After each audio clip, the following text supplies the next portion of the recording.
अगर आप नौकरी पेशा एम्प्लॉय हैं और आपके पास 2 यूएएन नंबर है और पीएफ खाते से मर्ज करना चाहते हैं तो ये वीडियो आपको अंत तक देखना चाहिए। ईपीएफ योजना के नियमों के मुताबिक प्रत्येक व्यक्ति के लिए केवल एक यूनिवर्सल अकाउंट नंबर यानी यूएएन नंबर जारी होता है, लेकिन कई बार नौकरियों के दौरान अलग अलग संस्थानों से आपकी 2 अलग अलग यूएएन मिल जाते हैं और आप सोचते हैं कि इसे एक ही पीएफ खाते में जोड़ना है, तो आपको सबसे पहले पीएफ खातों को मर्ज करना होगा। फिर आप उस पैसे की निकासी कर सकते हैं। इससे पहले आप उस खाते से राशि नहीं निकाल सकते हैं। जैसे आप एक तय समय अवधि में 2 अलग अलग संस्थानों में काम किए, जिसके लिए आपको 2 अलग अलग यूएएन और पीएफ खाते दिए गए, लेकिन वर्तमान में आप जहां काम कर रहे हैं वहां पर पीएफ कटने का कोई प्रावधान नहीं है। ऐसे में पिछले पीएफ खातों को जोड़ने के लिए आपको यूएएन में लॉग इन करने के लिए ईपीएफओ वेबसाइट पर ऑनलाइन अप्लाई करना होगा। फिर आप दोनों खातों को एक साथ मर्ज कर सकते हैं।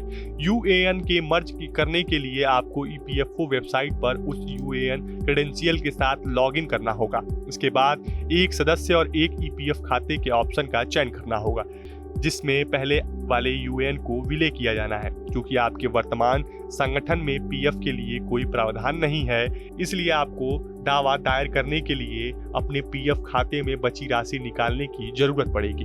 सबसे पहले आपको यूएएन को मर्ज करना होगा और फिर 2 अलग अलग संगठनों में काम के दौरान खोले गए खातों से शेष राशि को फॉर्म 13 भरना होगा। इसके बाद दूसरे संगठन में खोले गए खाते में राशि ट्रांसफर करनी होगी। एक बार जब पीएफ खाते में शेष राशि ट्रांसफर हो जाती है और आपकी पासबुक में वो शो करने लगी, तो आप पीएफ की पूरी शेष राशि की निकासी के लिए दावा कर सकते हैं। आप ईपीएफओ को ईमेल करके भी पीएफ खातों को यूएएन में मर्ज करवा सकते हैं। इसके लिए सबसे पहले आपको यूएएन epfo@epfindia.government.in को एक मेल करना होगा, जिसमें आपका वर्तमान एक्टिव यूएएन और यूएएन शामिल हो जिसे आप मर्ज करना चाहते हैं। इसके अलावा आप ऑनलाइन भी मर्ज की प्रक्रिया को पूरा कर सकते हैं।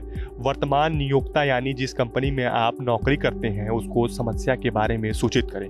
वो प्रक्रिया को समझेगा और आपके काम को आगे बढ़ाएगा।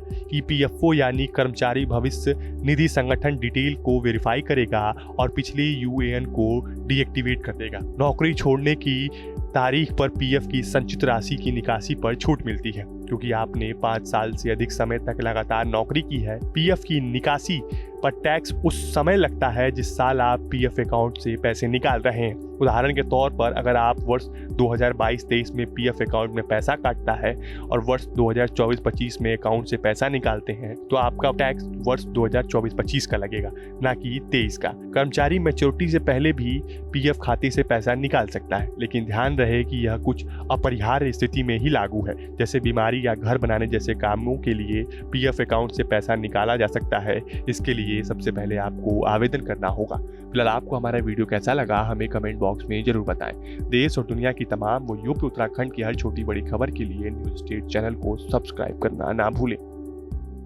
न्यूज नेशन अब व्हाट्सएप पर खबरों के ताजा अपडेट के लिए न्यूज नेशन के इस क्यूआर कोड को स्कैन करें।